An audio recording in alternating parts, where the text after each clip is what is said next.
Support WrestleTalk! Thank you for your awesome support on Patreon. He's no jackass, Dano. Hello and welcome to the WrestleTalk Mecha News. I am Luke Owen. Have yourself a super click party by subscribing and pressing the thumbs up.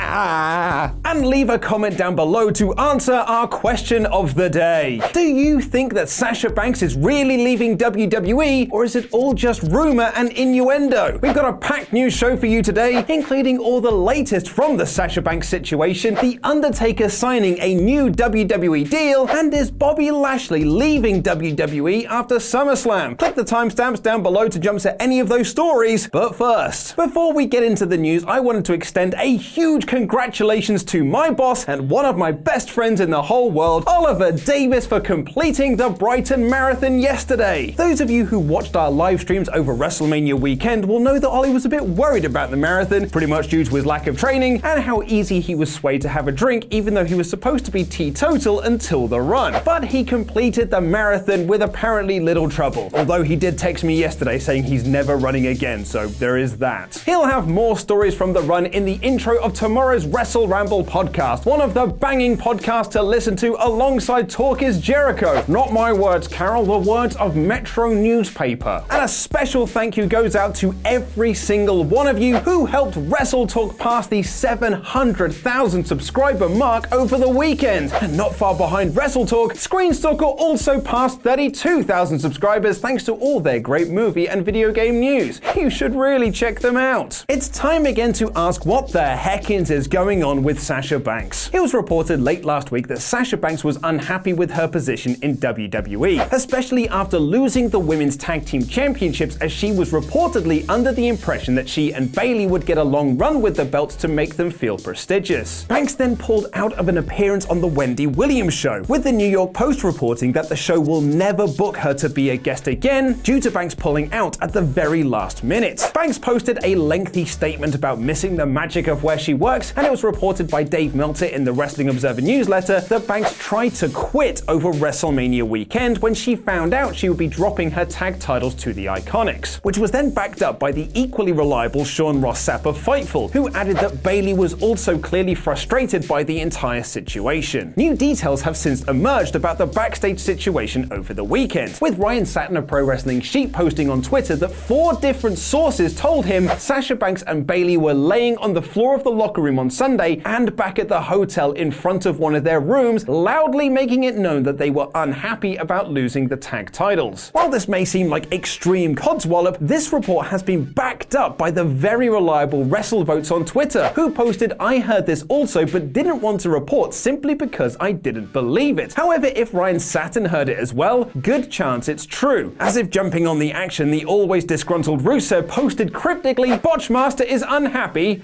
be gone." And Sasha Banks' husband also posted a cryptic tweet saying, "In life there comes a point in time where passion and pleasure intersect with business and finances, where the smart choice completely contradicts the right one. And when that time comes, some people will understand, but most people won't. They'll talk about you. They'll question whether you made a mistake. They'll cry because they miss you. But at the end of the day, your choices are your own." Which certainly ties into Meltzer's report that Banks has been given some time off to think about what she wants to do with the company next. However, as if to combat all of this reporting, particularly the stories that Banks was unhappy about dropping the women's tag titles to the Iconics at WrestleMania, Sasha has self-posted this image on Instagram of Boss and Hug Connections celebrating post-match with Peyton Royce and Billie Kay. For what it's worth, Sapp reported last week both sources within the company that Fightful spoke to said they would be surprised if Sasha Banks was granted a release. Sasha Banks not to AEW confirmed. It was reported late last year that Chris Jericho and Kenny Omega were negotiating to do some dates with Impact Wrestling due to their connection to Impact Vice President Don Callis. Jericho himself confirmed these stories on his Talk is Jericho podcast and added in an interview with Dave Meltzer on Wrestling Observer Radio that the offer was for mid-7 figures. However, Jericho and Omega both decided to go with All Elite Wrestling and will clash next month at All Elite Wrestling's first official show, Double or Nothing. And speaking with Wrestling Inc., Don Callis said ahead of of Impact's United We Stand that if it wasn't for All Elite Wrestling being announced in January, both Omega and Jericho could have been working for Impact right now, saying we made an offer to Chris that was a real good offer. And I think if you could go back a year and it was us and WWE and New Japan, I think we would have had both of them. Sadly for Impact, AEW changed all of that, and there are reports that we could be hearing about their TV deal very, very soon, as Turner Broadcasting listed All Elite Wrestling as part of its upfront for media advertisers next month on May 15th. Both the Wrestling Observer and The Wrap reported that while Turner want to announce they have signed a deal with All Elite Wrestling to air on TNT in October, which will be a live 2-hour show in a primetime position, nothing is official yet.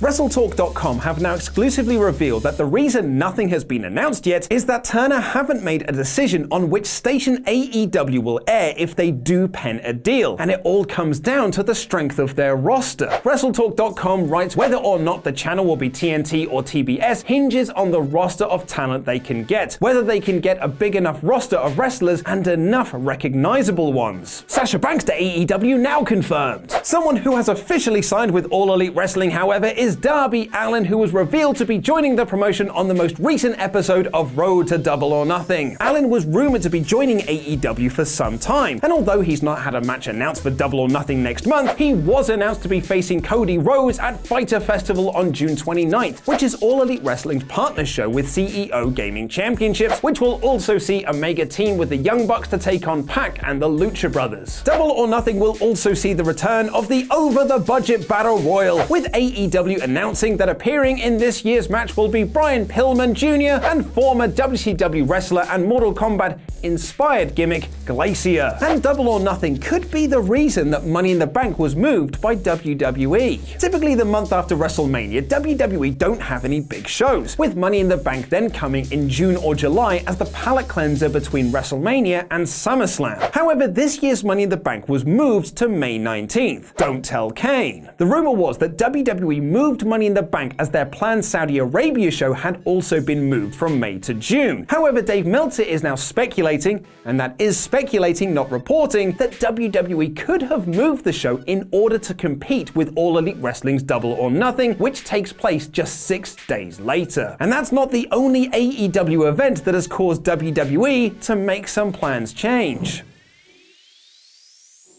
Back in October last year, Kenny McIntosh of Inside the Ropes made the huge announcement that he was bringing The Undertaker over to the UK for a special Q&A tour for dates in London, Manchester, and Glasgow. This came around the time of Crown Jewel, where it was reported that the tag team main event of D-Generation X versus the Brothers of Destruction would be the final match for everyone in the ring except for Triple H. Following the match, it was reported that Undertaker was officially done with WWE and in-ring competition, also being announced for Starrcast 2, which although is not an All Elite Wrestling event, it is tied to the company and takes place on the same weekend and in the same building as Double or Nothing. It was then reported by Dave Meltzer that Vince McMahon took the announcement of Taker at Starrcast very poorly and was legitimately hurt that one of his most profitable characters was making appearances for other companies and companies affiliated with his newest competition. According to several reports, McMahon was then doing all he could to get Undertaker pulled from Starrcast and get him on WrestleMania instead. As we now know, Taker didn't appear at Mania, but he was on Raw the next night in a segment with Elias that in theory should set up his Saudi Arabia match for June. And with Undertaker now back in a WWE ring, Kenny McIntosh announced this via Twitter. This is not the video I really want to make, but unfortunately it is. You know, obviously we have the Rise of the Taker tour coming up at the end of the month, and when we had originally booked Mark Calloway, we thought we were able to do a Q&A, and it's come to light in recent times that that's not possible.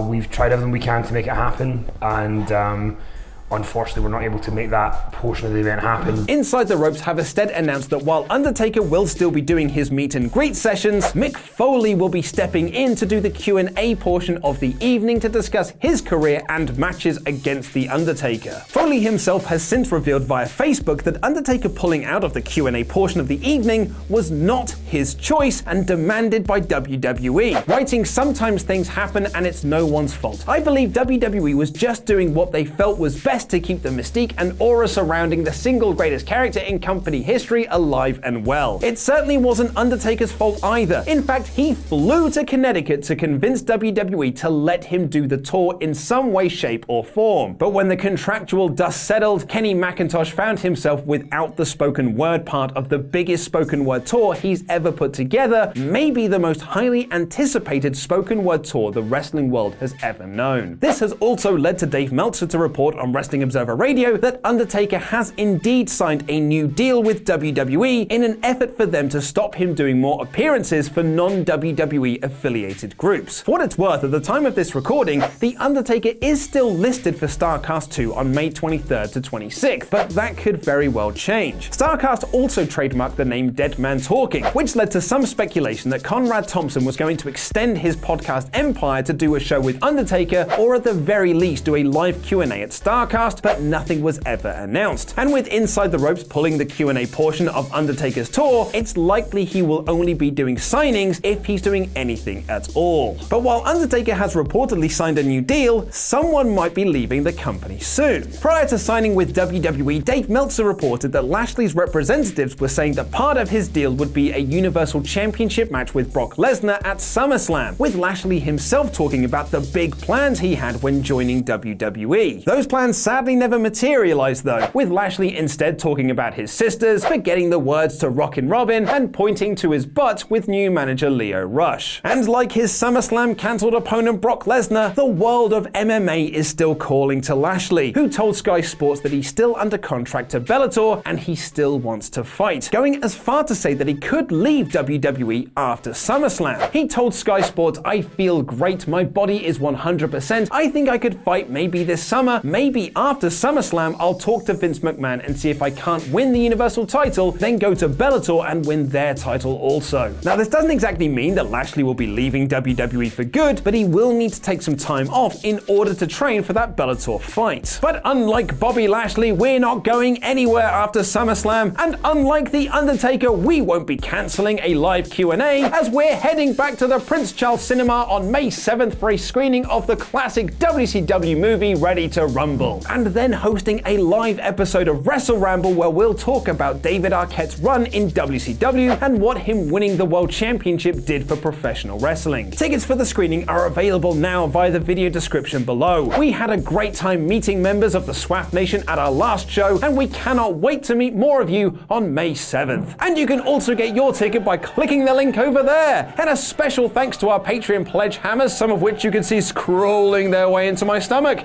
And click the video over there to check out us here at WrestleTalk play WWE 2K19 on Screenstalker ahead of our epic WrestleMania live streams. I've been Luke Owen, and that was Mecha News.